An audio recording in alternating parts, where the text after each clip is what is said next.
Many people are familiar with seeing an aloe vera plant in the kitchen window. Some people have an aloe vera plant in the kitchen window, and then sometimes when people visit older relatives in particular, they will notice these aloe vera plants in the kitchen window. Now, because the aloe vera plant is usually related to the idea of a burn plant, it stands to reason that it would be in the kitchen. However, there's a lot more going on with this aloe vera plant than meets the eye. We're going to be looking at some of the research related to this very potent plant, and we are focusing on it because this is one of the plants that is specifically listed in scripture, and we're going to find out why. We're going to look at some of the research, and then we're going to look at some information about specifically what this plant is supposed to be capable of doing. If you want to read more about it in relation to scripture, you can find it in Strong's 174. It's pronounced in the Hebrew ahalim.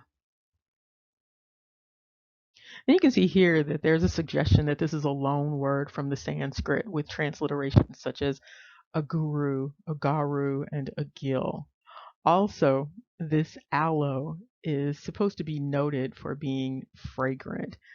Now, if you have ever cut open an actual aloe vera plant, an organic aloe vera plant, you will tend to find that it is not necessarily the most sweet smelling perfume that is indicated here. Quite the contrary, quite frankly.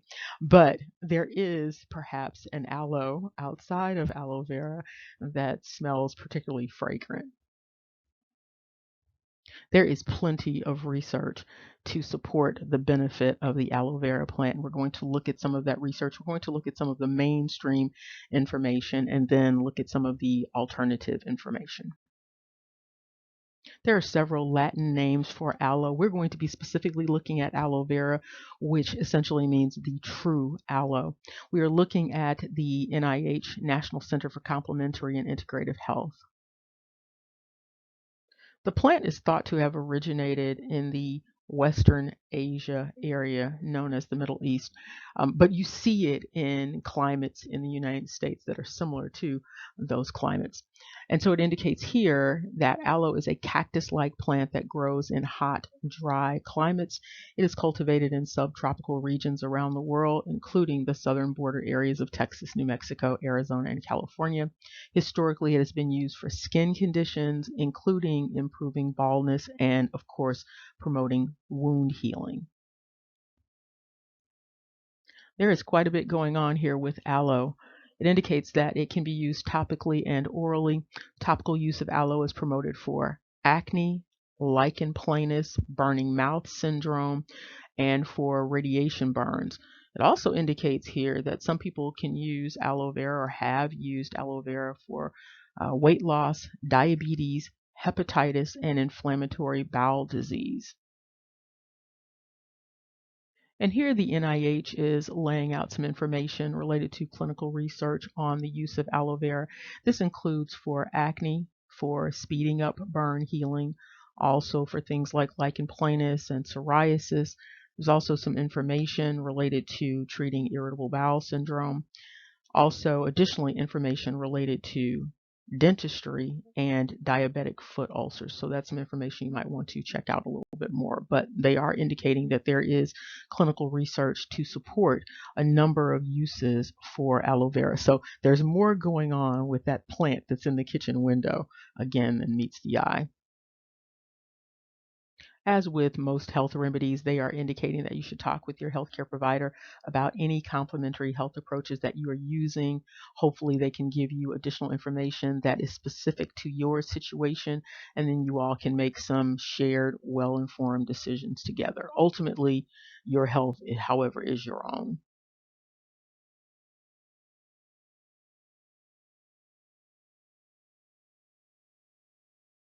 As with NIH, WebMD is branching out to address more complementary and alternative health issues. In this 2022 article, it indicates that aloe vera is the gel from the leaves of the aloe plant. And so when individuals are talking about using aloe vera, what they are talking about is cutting that plant and scraping the gel out of the plant and using that gel. It indicates here that people have been using this plant for thousands of years for healing and softening of the skin, and it's used in a number of folk remedies around the world. And so this is a very potent plant, very well-known plant with a very ancient history. This plant, however, is extremely potent, and so they are also indicating that there are some concerns about the chronic use of aloe vera, and that some forms of aloe vera are safer than others.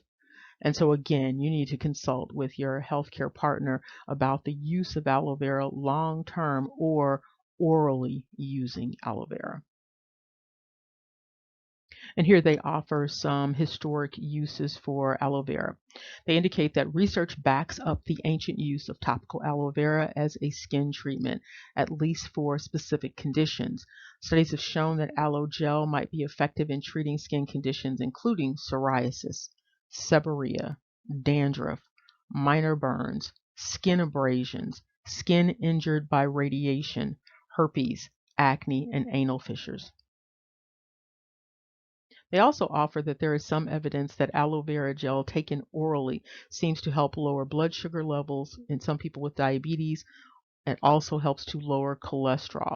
But again, these are things that you should take up with your individual healthcare partner to make sure that you are making the best decisions for your particular situation. Even though you might see aloe vera products in the store in a bottle or in a jar, they usually contain something more than simple aloe vera. And so the potency might not be the same. If you want pure aloe vera, you're going to have to use the actual plant and harvest the gel from the plant. Now, this article is helpful because it's telling you how you can harvest the gel from the plant. It indicates that you should cut an outer leaf close to the stem and rinse it. Place it on a cutting board, rounded side up. It has a little curvature to it. Use a knife to peel off skin around the edges. Then use the knife to slide the gel off of the remaining skin, and then you can puree it or mash it, and now you have aloe vera gel without all of those additives. You might want to take some time to stop the discussion and actually read this entire page related to some of the risks associated with using aloe vera plants. And so it indicates here again that it is a great remedy for sunburn. However, there are some side effects associated with aloe vera use, whether it's topical or whether it's oral. Some people may be allergic to certain components of aloe vera, and so you need to be aware of that also. It indicates here specifically that people allergic to garlic, onions, and tulips might be more likely to be allergic to aloe.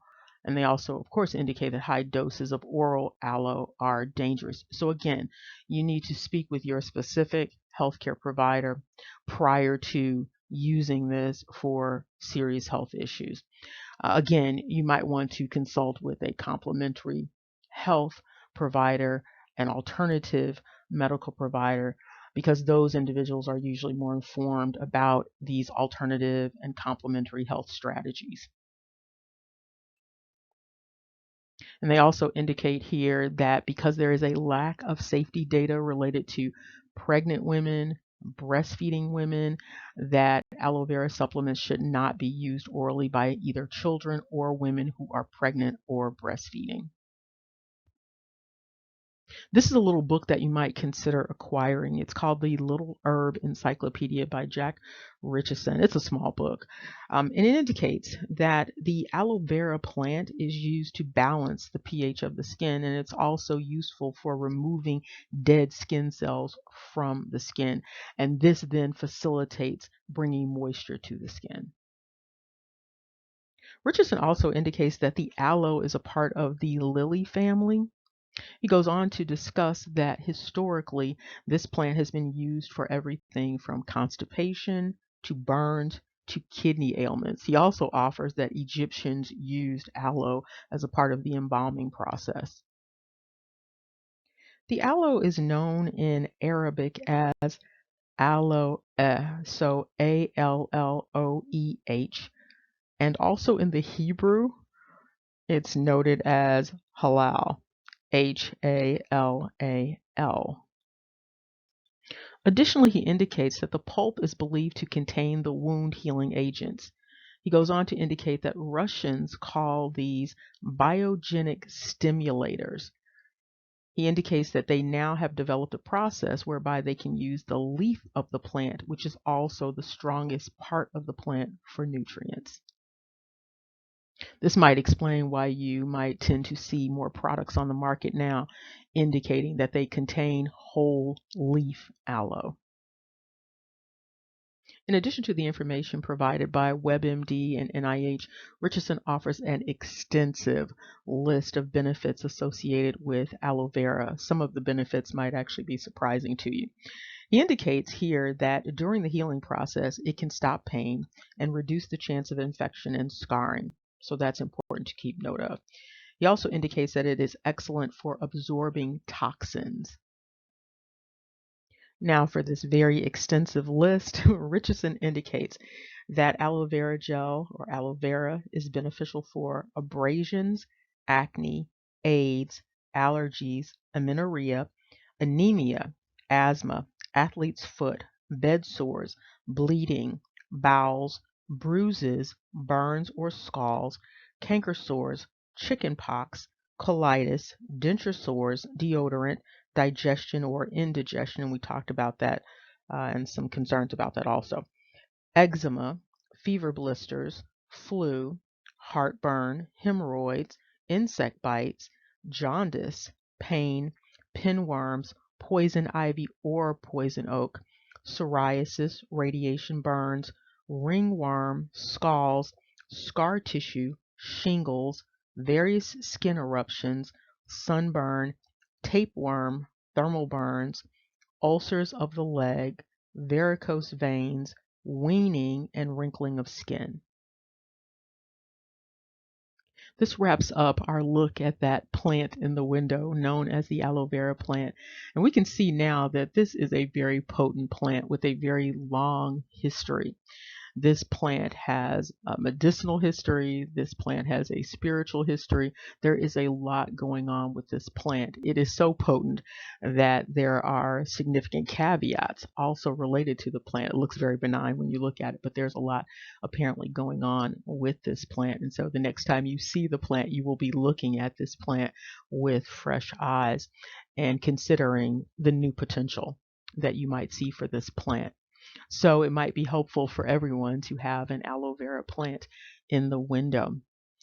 Many people have lots of information about some of the topics that we are discussing, and it would be helpful if you have additional information to present that in the discussion section so that we can all benefit from the collective information. So if you have references or resources that you would like to share about this topic or other topics, you can put those in the discussion section. And again, we can all grow and learn together. I am praying divine health for each and every one of you.